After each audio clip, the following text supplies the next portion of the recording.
امام حسین کا جو سفر کربلا ہے اس کے مختلف مراحل تھے اور ہر مرحلہ ہمیں کوئی نہ کوئی سبق دیتا ہے، اس سے انسانیت کچھ نہ کچھ سیکھتی ہے۔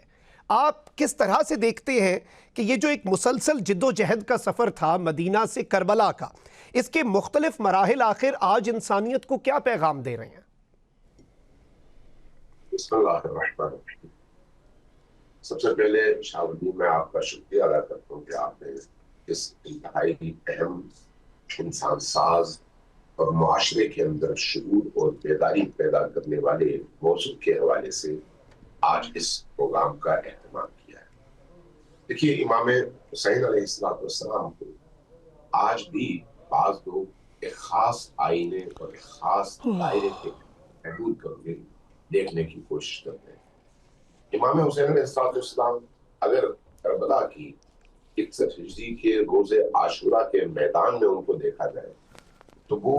تمام کفر کے مقابلے میں، تمام ابلیسی صفات کے مقابلے میں اللہ کی تمام تر کمالی صفات کے مظہر کے طور پر نمودار ہوئے اور ایک ایسی قربانی پیش کی جس کے نتیجے میں تا قیام قیامت انسانوں کے سامنے دو رستے واضح ہو گئے کہ جب امتحان کا مرحلہ درپیش ہو تو جو لوگ خدا پرست ہوتے ہیں، جو لوگ توحید کے علمبردار ہوتے ہیں، جو لوگ اللہ کی بارگاہ میں اپنے آپ کو جواب دہ سمجھتے ہیں، جو لوگ اس احساس کے ساتھ جیتے ہیں کہ ہم اللہ کی طرف سے آئے ہیں، اللہ کی طرف ہم نے پلٹنا ہے اور اس زندگی کے دوران جو کچھ بھی ہوتا ہے اس کا ہم نے جواب دینا ہے اللہ کی بارگاہ میں، تو وہ کیسے جیتے ہیں؟ یہ پیغام،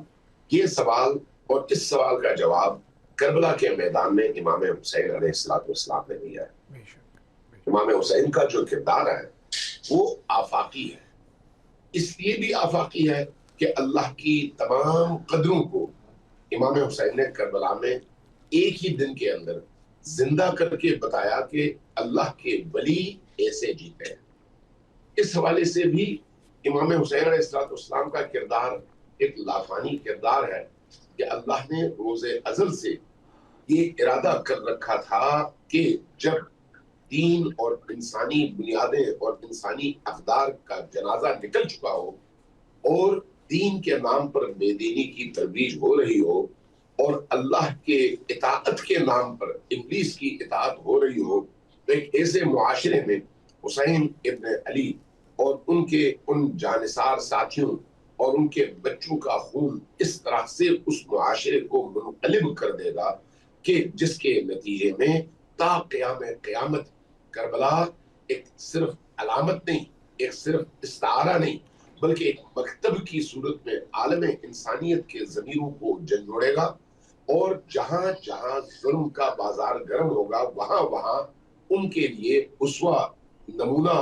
اور لائق عمل، قابل تقلید ایک نمونے کے طور پر حسین ابن علی کا کردار نمایاں نظر آئے گا۔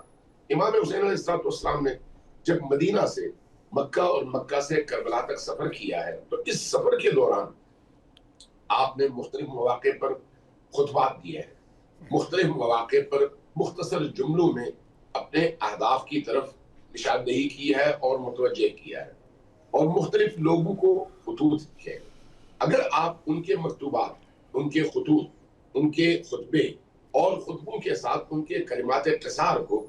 اس کے مجموعے کو دیکھیں تو آپ کو اس سے پتہ چل جاتا ہے کہ حسین ابن علی کی روح کتنی بلند تھی اور اس بلند روح کا پیغام انسانیت کو کن بلندیوں تک پہنچا سکتا ہے۔ امام حسین علیہ السلام کا ایک جملہ ہے، فرمایا الا ترون، کیا تم لوگ نہیں دیکھ رہے ان الحق لا يعمل به، کہ حق پر بالکل عمل پیرا ہونا چھوڑ دیا گیا ہے، حق کا جنازہ نکل چکا ہے، حق کو دفنا دیا گیا ہے، حق کے رستے کے نام پر باطل کی ترویج ہو رہی ہے اور حق کو مار دیا گیا ہے۔ الا ترون ان الحق لا يعمل به والباطل لا يتناهى عنه، معاشرے کے اندر باطل کو، غلط کو، جھوٹ کو، ظلم کو، فساد کو اس حد تک ترویج دی گئی ہے، اس حد تک پھیلا دیا گیا ہے کہ اب لوگ باطل کو حق سمجھ کر اس پر عمل کرتے ہیں اور باطل کے خلاف نہ کوئی بولتا ہے، نہ کوئی قدم اٹھاتا ہے، لا یؤمن بہ، حق پر عمل نہیں ہوتا، لا یتناہا عنہ، شر اور باطل سے انسان اجتناب نہیں کر رہا. ایک ایسی فضا میں حسین ابن علی معین کرتے ہیں ذمہ داریوں کو، فرماتے ہیں کہ اس طرح کی صورتحال میں فَلْيَرْغَبِ الْمُؤْمِنُ فِي لِقَاءِ اللَّهِ مُحِقًّا، ایسے موقع پر ایک مؤمن انسان کے لیے شائستہ اور مناسب یہی ہے کہ وہ اللہ کے لقاء کی راہ تو اختیار کرے،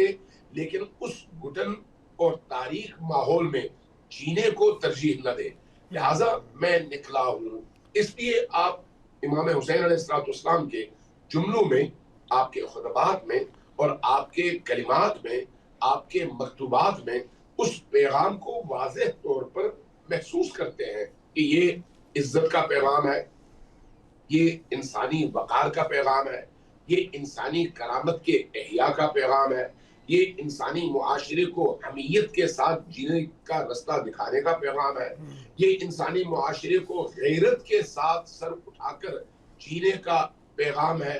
یہ انسانی معاشرے کو ابلیسوں کی قید اور زنجیروں سے آزاد ہو کر اللہ کی عبودیت اور بندگی میں داخل کرنے کا پیغام ہے. ورنہ اگر آپ دیکھیں تو میدان کربلا میں آپ کو دونوں طرف گاڑیاں نظر آتی ہیں، دونوں طرف آپ کو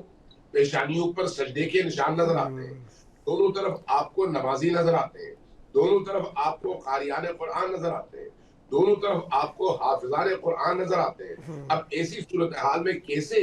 انسان یہ فیصلہ کر سکتا ہے کہ کون حق پر ہے اور کون باطل پر ہے، جبکہ دونوں طرف نماز بھی ہے، روزہ بھی ہے، زکوٰۃ بھی ہے، حج بھی ہے، دونوں طرف قرآن کی تلاوت بھی ہے. یہاں حسین ابن علی معیار معین کرتے ہیں کہ حق اور باطل کا معیار کیا ہے. صرف نمازیں پڑھنا نہیں ہے، صرف روزے رکھنا نہیں ہے، قرآن کی ظاہری تلاوت صرف نہیں ہے. حق کا معیار یہ ہے کہ تمہارا رخ اللہ کی طرف ہو اور تمہاری یہ عبادتیں تمہیں اللہ سے جوڑ دیں، شیطان کا غلام نہ بنائیں، ابلیس کا غلام نہ بنائیں. امام حسین علیہ السلام کی اس تحریک نے دنیا کے سامنے اس لیے اسلام کے دو چہرے پیش کیے ہیں. ایک وہ چہرہ جو نبی لے کر آئے، ماضی کے تمام انبیاء لے کر آئے، وہ چہرہ جو قرآن کی روح کے عین مطابق ہے، جس کے مطابق ان اللہ اشتری من المؤمنین انفسهم واموالهم بان لهم الجنہ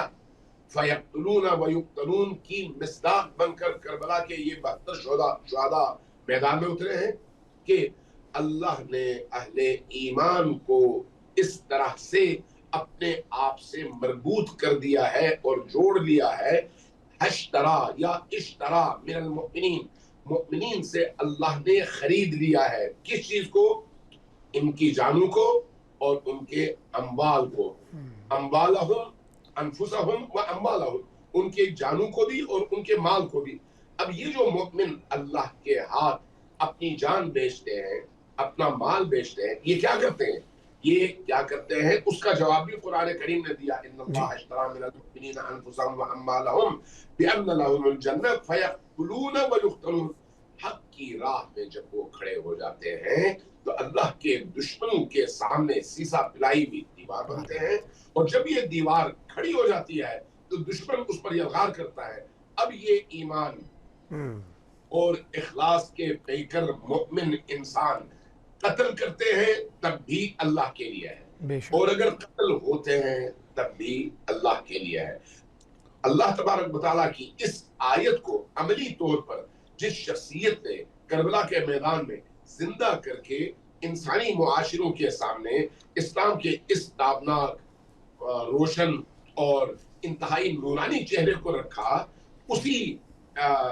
چہرے کے تعارف کے نتیجے میں وہ چہرہ جس میں قرآن کی تلاوت ہے، نماز ہے، زکوٰۃ ہے، باقی تمام چیزیں ہیں، لیکن قرآن کے رخ اور خدا کے رخ پر چلنا نہیں ہے، بلکہ وہ ساری عبادتیں ان کی دنیاوی مقاصد کے لیے، دنیاوی مفادات کے لیے اور ابلیس کی اطاعت کے لیے ہے. اس اسلام کے چہرے کو الگ کر دیا اور لوگوں کو بتا دیا کہ اب تا قیامت کوئی بھی شخص اگر حقیقی اسلام کی روح کے مطابق چلنا چاہے تو اس کا رستہ صرف اور صرف ایک ہی ہے، اور وہ رستہ حسین ابن علی کا رستہ ہے. بالکل.